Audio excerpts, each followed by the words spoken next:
कभी सोचा है कुछ लोग इतनी आसानी से दोस्त कैसे बना लेते हैं या अपने रिश्तों को इतना मजबूत कैसे रख पाते हैं? इसका राज ना अक्सर छिपा होता है बातचीत के एक बहुत ही सिंपल से नियम में, 70-30 रूल। तो आज हम इसी के बारे में बात करने वाले हैं। तो एक सीधा सा सवाल है, एक अच्छी बातचीत में ज्यादा जरूरी क्या होता है, बोलना या सुनना?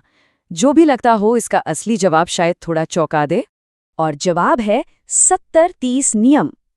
ये नियम कहता है कि किसी भी सफल बातचीत में 70% समय सुनने और समझने पर लगाना चाहिए और सिर्फ 30% समय अपनी बात रखने में। देखिए, सुनने का ये तरीका सिर्फ चुप रहना नहीं है, इसे एक्टिव लिसनिंग कहते हैं। मतलब आप सिर्फ सुन नहीं रहे बल्कि पूरी तरह से उस बातचीत में शामिल हैं। आप सामने वाले की बातों, उनके हाव-भाव और उनकी अनकही बातों को भी समझने की कोशिश कर रहे हैं। लेकिन सवाल ये है कि भाई सिर्फ सुनने से इतना फर्क क्यों पड़ता है?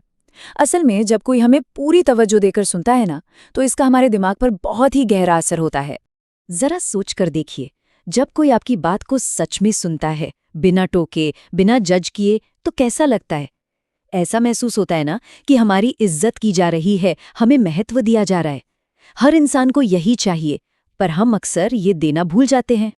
पता है, जब आप किसी को अपना पूरा ध्यान देते हैं तो ये सिर्फ एक बातचीत नहीं रहती, ये एक तरह का मैसेज बन जाता है जो कहता है आप मेरे लिए खास हैं और मैं आपकी बातों की कद्र करता हूँ।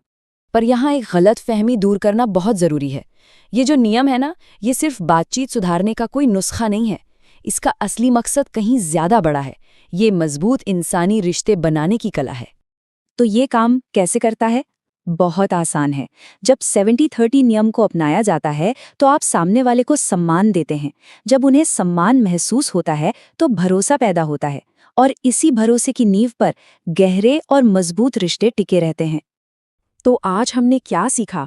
सीधी सी बात है, 70% सुने, 30% बोलें। याद रखिए, आपका ध्यान किसी के लिए एक अनमोल निवेश है जो उन्हें खास महसूस कराता है। और जब लोग खास महसूस करते हैं तो रिश्ते खुद ब खुद गहरे हो जाते हैं। तो अगली बार जब किसी दोस्त, परिवार वाले या सहकर्मी से बात करें तो खुद से पूछें, क्या मैं सिर्फ अपनी बारी का इंतजार कर रहा हूं या मैं सच में सुन रहा हूं? यकीन मानिए, आपका जवाब आपके हर रिश्ते को बदल सकता है।